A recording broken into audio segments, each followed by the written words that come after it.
12 मार्च हिंदी का 100% real paper मिल चुका है। नमस्कार प्यारे बच्चों, स्वागत आप सभी का आपके अपने YouTube चैनल में। अगर आप राजस्थान बोर्ड कक्षा 10 के स्टूडेंट हैं और 12 मार्च हिंदी पेपर की आप तैयारी कर रहे हैं तो ये वीडियो आप सभी बच्चों के लिए स्पेशल है, तो वीडियो को आपको कंप्लीट देखना है। अगर आपने एग्जाम से पहले इस पूरे पेपर को आपने अच्छे से तैयार कर लिया तो 12 मार्च को हिंदी के पेपर में पूरे 80 नंबर आप फोड़ सकते हैं और पूरे 80 नंबर आप आराम से ला सकते हैं। तो वीडियो को आपको कंप्लीट देखना है और इस वीडियो के अंदर 12 मार्च हिंदी का पूरा पेपर इस वीडियो के अंदर मैं आपको देने वाला हूं। तो सबसे पहले पेपर में आप देख सकते हैं यहां पर पेपर में QR कोड है वो दिया गया है और नंबर ऑफ क्वेश्चन यानी टोटल क्वेश्चन है वो आपके 19 हैं और नंबर ऑफ प्रिंटेड पेज और पेपर में टोटल पेज हैं आपके 11 और ये आपके पेपर में ये बॉक्स दिया गया है। तो इस बॉक्स में सबसे पहले आपको आपके जो नामांक है रोल नंबर है वो आपको फिल करने हैं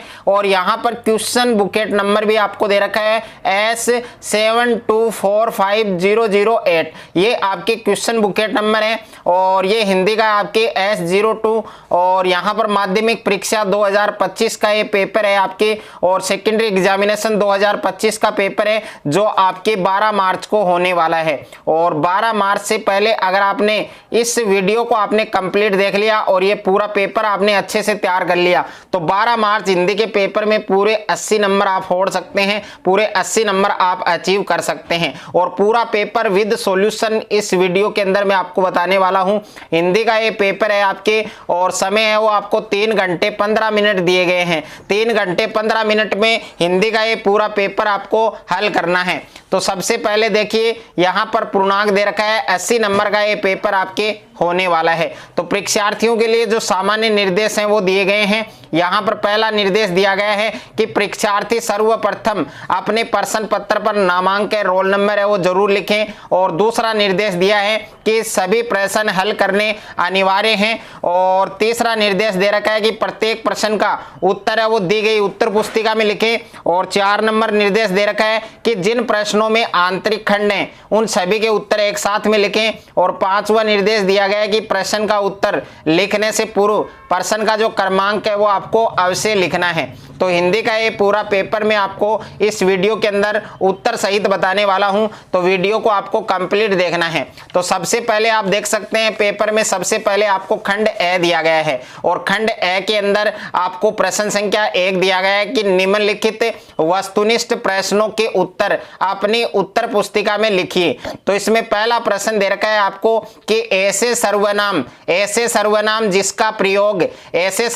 जिसका प्रयोग वक्ता या लेखक स्वयं अपने लिए करते हैं क्या कहलाते हैं। तो ऐसे सर्वनाम जिसका प्रयोग वक्ता या लेखक स्वयं अपने लिए करते हैं तो ऐसे सर्वनाम को क्या कहते हैं। तो ए ऑप्शन में दे रखा है पुरुषवाचक और बे ऑप्शन में दे रखा है संबंधवाचक और स ऑप्शन में दे रखा है प्रश्नवाचक और द ऑप्शन में दे रखा है निजवाचक।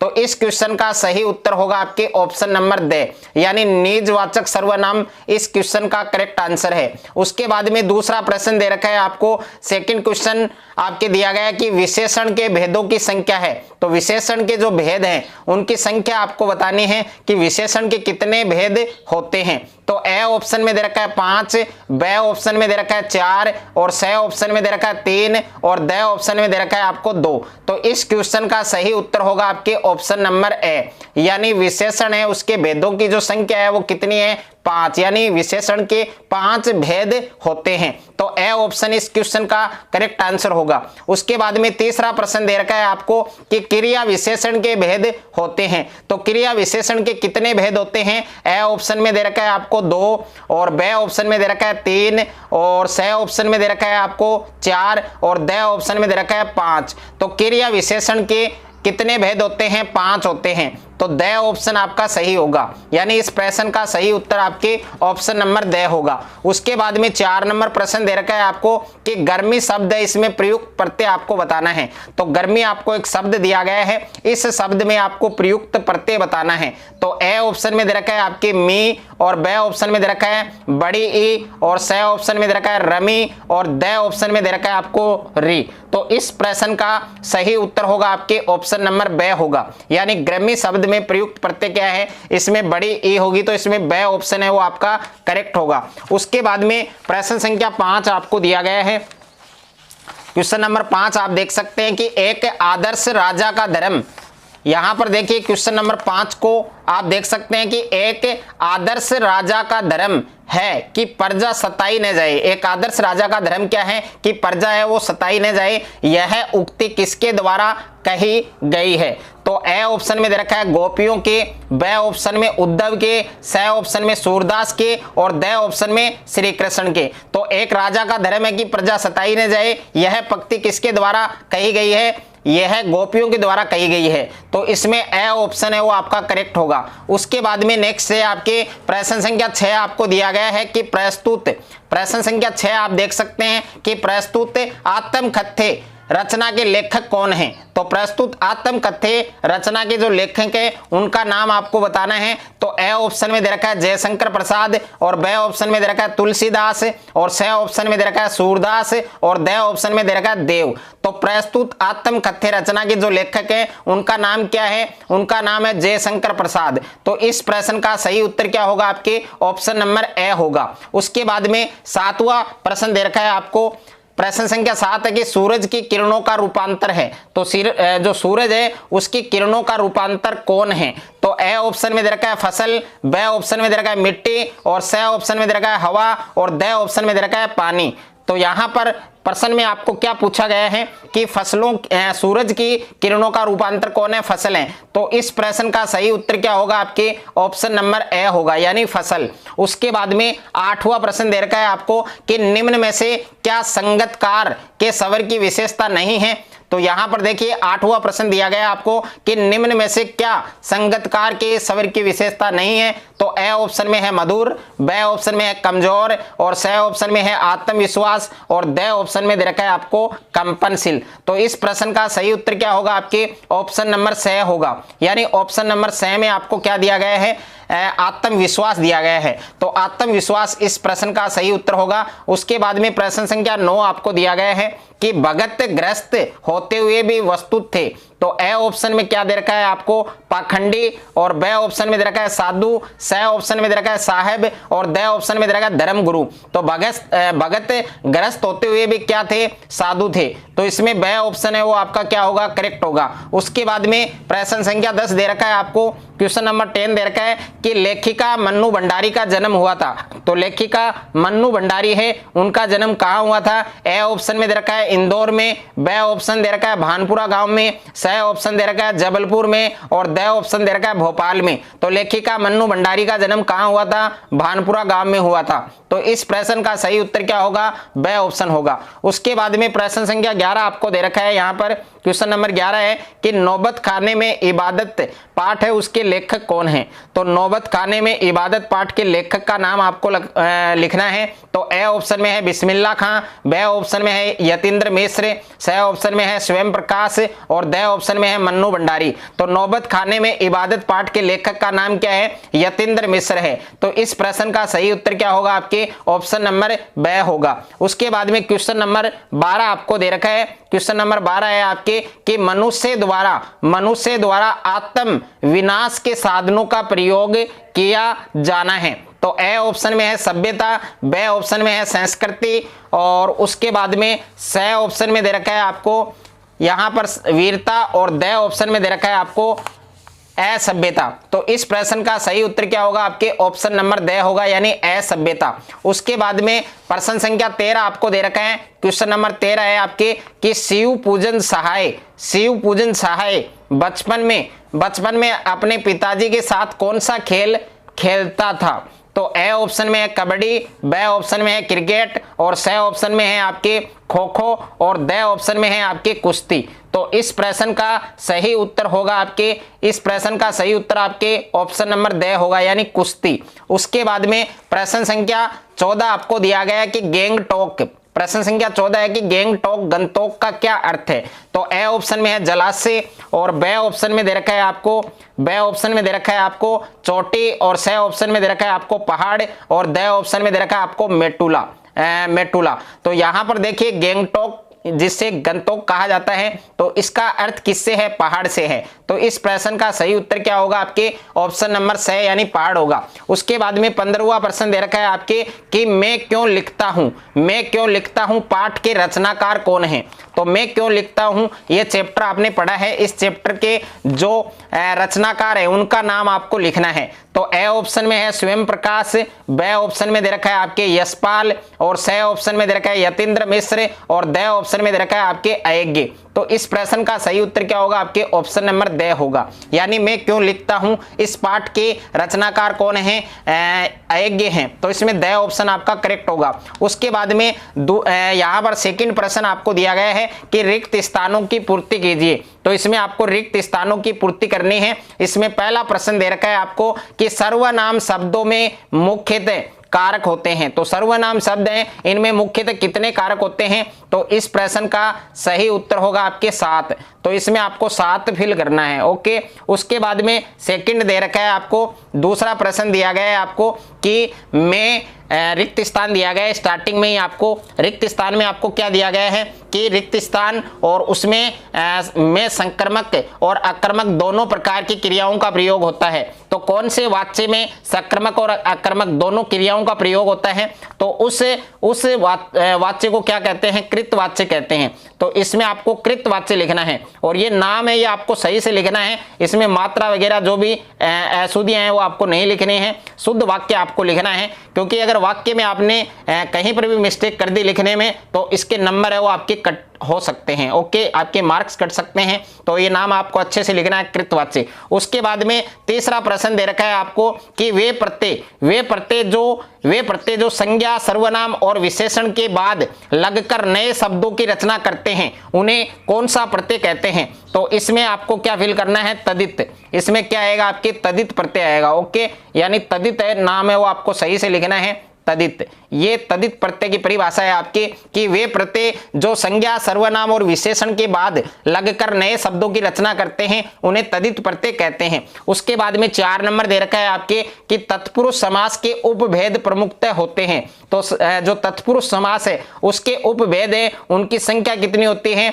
6 होती है। तो इसमें आपको 6 फिल करना है। ओके, उसके बाद में तीसरा प्रश्न दिया गया है आपको, निम्नलिखित पठित गद्यांश को पढ़कर नीचे दिए गए प्रश्नों के उत्तर अपनी उत्तर पुस्तिका में लिखिए। यानी ये गद्यांश दे रखा है आपको, इसको पहले आराम से अच्छे से आपको पढ़ना है कि कुंभ का मुख्य प्रदर्शन साधुओं का गंगा स्नान है, और वे साधु अपने अपने पंथ का जुलूस बनाकर एक निश्चित क्रम में ब्रह्मकुंड में स्नान करने जाते हैं। इन जुलूसों को शाही या स्याही कहते हैं, और ये स्याहियां देखने लायक होती हैं। इनमें बाज होते हैं, हाथी होते हैं, घोड़े होते हैं, पालकियां होती हैं, और चांदी के भाले, बल्लम या पंखे होते हैं। तो पहले इस गद्यांश को आपको पूरा अच्छे से आराम से पढ़ना है, और उसके बाद में इसमें जितने भी प्रश्न आपको दिए गए हैं प्रत्येक प्रश्न का उत्तर है वो आपको देना है। यहां पर देखिए पहला प्रश्न आपको क्या पूछा गया है इस गद्यांश से कि कुंभ में मुख्यतः क्या दिखाई देता है? तो ये आपको इसका आंसर आपको गद्यांश में मिलेगा। दूसरा प्रश्न है कि साधु गंगा स्नान किस तरह करते हैं? जो साधु हैं वो गंगा स्नान किस तरह करते हैं? और तीसरा प्रश्न है कि स्याही किसे कहते हैं? और 4 नंबर प्रश्न है आपको दिया है कि स्याहियों में क्या देखने योग्य होता है? जो स्याहियां होती है उनमें क्या देखने योग्य होता है वो आपको लिखना है। 5वां प्रश्न दिया गया है आपको कि जगत गुरु शंकराचार्य का जुलूस कैसा था? तो जगत गुरु शंकराचार्य का जो जुलूस है वो कैसा था वो आपको लिखना है। और छठा प्रश्न दे रखा है आपको कि उपयुक्त गद्यांश का उचित शीर्षक लिखिए। तो उपयुक्त गद्यांश है उसका आपको उचित शीर्षक बताना है। उसके बाद में 4 नंबर प्रश्न दिया गया है आपको कि निम्नलिखित पठित पद्यांश को पढ़कर दिए गए प्रश्नों के उत्तर अपनी उत्तर पुस्तिका में लिखिए। तो ये आपको पद्यांश दिया गया है कि फूल से बोली कली क्यों व्यस्त मुरझाने में, फायदा क्या गंध ओ मकरंद बिखराने में, तूने अपनी उम्र क्यों वातावरण में घोल दी, मनमोहक मकरंद की पंखुड़ियां क्यों खोल दी, तू समय को बांटता है जिस घड़ी से है खिला। तो प्यारे बच्चों पहले इस पूरे पद्यांश को आपको पढ़ना है। उसके बाद में इसमें प्रश्न पूछा गया है आपको। पहला प्रश्न है आपके कि फूल क्या कर रहा है? तो फूल है वो क्या कर रहा है वो आपको लिखना है। और दूसरा प्रश्न दिया गया आपको कि कली फूल से क्या कहती है? तो जो कली है वो फूल से क्या क्या कहती है वो आपको लिखना है। और तीसरा प्रश्न आपको दिया गया है कि तूने अपनी उम्र क्यों वातावरण में घोल दी। तो तुमने अपनी जो उम्र है, एज है, वो वातावरण में क्यों घोल दी, इस कथन का आशय है वो आपको प्रकट करना है। और 4 नंबर प्रश्न पूछा गया है आपको कि कवि के अनुसार आदर्श जीवन कैसा होता है। तो कवि के अनुसार आदर्श जीवन है वो कैसा होता है वो आपको लिखना है। 5वां प्रश्न दे रखा है आपको कि वह कभी पाता नहीं है जो कभी खोता नहीं। इस पंक्ति के आधार पर बताइए कि जीवन का सच्चा आनंद है वो किस बात में है, सच्चा आनंद है वो किस बात में है वो आपको लिखना है। और यहाँ पर 6ठा प्रश्न दे रखा है आपको कि इस पद्यांश के लिए आपको उपयुक्त जो शीर्षक है वो आपको लिखना है। उसके बाद में खंड ब दे रखा है आपको, और खंड ब के अंदर निम्नलिखित लघुतरात्मक प्रश्नों के जो उत्तर हैं वो लगभग 40 शब्दों में लिखने हैं। तो खंड ब के अंदर सभी प्रश्न आपके लघुतरात्मक हैं। तो इसमें 5वां प्रश्न आपको दिया गया है कि गोपियों के अनुसार राजा का जो धर्म है वो क्या होना चाहिए। तो गोपियों के अनुसार राजा का धर्म क्या होना चाहिए वो आपको लिखना है। और 6ठा प्रश्न दे रखा है कि तप्त धरा जल से फिर शीतल कर दो, बादल गरजो। इस पंक्ति का जो आशय है वो आपको स्पष्ट करना है। उसके बाद में 7वां प्रश्न दे रखा है आपको कि कैप्टन मूर्ति पर चश्मा बार बार क्यों बदल देता था। जो कैप्टन है वो मूर्ति पर चश्मा है वो बार बार क्यों बदल देता था, बार बार क्यों चेंज कर देता था, क्या रीजन है वो आपको लिखना है। 8वां प्रश्न दे रखा है मन्नू भंडारी और उसके पिता के बीच क्या मतभेद थे, और उनके मतभेद के कोई 2 कारण आपको लिखने हैं। तो मन्नू भंडारी और उसके पिता के बीच जो मतभेद था उसके कोई 2 कारण हैं, 2 रीजन हैं, वो आपको लिखने हैं। और प्रश्न संख्या 9 आपको दे रखा है कि बच्चे माता पिता के प्रति अपने प्रेम को कैसे अभिव्यक्त करते हैं। तो जो बच्चे हैं वो माता पिता के प्रति अपने प्रेम है उसको कैसे अभिव्यक्त करते हैं वो आपको लिखना है। और 10वां प्रश्न दे रखा है आपको कि ये हिमशिखर जल स्तंभ है पूरी एशिया के, इसके कहने का क्या आशय है। तो ये हिमशिखर जल स्तंभ है पूरी एशिया के, इसके कहने का जो आशय है, जो अभिप्राय है वो आपको स्पष्ट करना है। और 11वां प्रश्न दे रखा है कि दाल में काला होना, इस मुहावरे का क्या अर्थ होगा। तो इस मुहावरे का अर्थ आप सभी बच्चों को कमेंट बॉक्स में बताना है, सभी बच्चों को बताना है कि दाल में काला होना इस मुहावरे का क्या अर्थ होगा। और आप चाहें तो इसका वाक्य में प्रयोग है वो भी आप कमेंट बॉक्स में कर सकते हैं, इसका आंसर दे सकते हैं। उसके बाद में खंड सह दे रखा है आपके, और खंड सह में सभी प्रश्न आपको दीर्घ उत्तरीय दे रखे हैं। और इसमें प्रश्न संख्या 12 आपको दिया गया है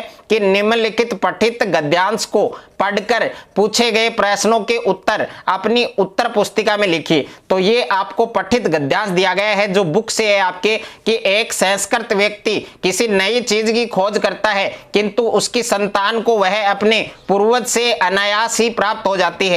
जिस व्यक्ति की बुद्धि ने अथवा उसके विवेक ने किसी भी नए तथ्य का दर्शन किया है वह व्यक्ति ही वास्तविक संस्कृत व्यक्ति है। तो प्यारे बच्चों, पहले इस पठित गद्यांश को आपको आराम से अच्छे से आपको पढ़ना है, ध्यानपूर्वक पढ़ना है। और इसमें पहला प्रश्न आपको दिया गया है कि लेखक के अनुसार संस्कृत व्यक्ति कौन है। तो लेखक के अनुसार संस्कृत व्यक्ति कौन होता है वो आपको लिखना है, इसका आंसर आपको इस गद्यांश में मिलेगा। दूसरा प्रश्न है कि संस्कृत व्यक्ति ही संतान की संस्कृत व्यक्ति की संतान को कौन सा लाभ प्राप्त हो जाता है। सभ्य और संस्कृत व्यक्ति में क्या अंतर बताया गया है वो भी आपको स्पष्ट करना है। उसके बाद में प्रश्न संख्या 3 दे रखा है आपको, क्वेश्चन नंबर 3 दे रखा है आपको गद्यांश का कि आज के भौतिक विज्ञान के विद्यार्थी सभ्य व्यक्तियों की श्रेणी में आएंगे या संस्कृत व्यक्तियों की श्रेणी में आएंगे वो आपको लिखना है। और 4 नंबर प्रश्न दे रखा है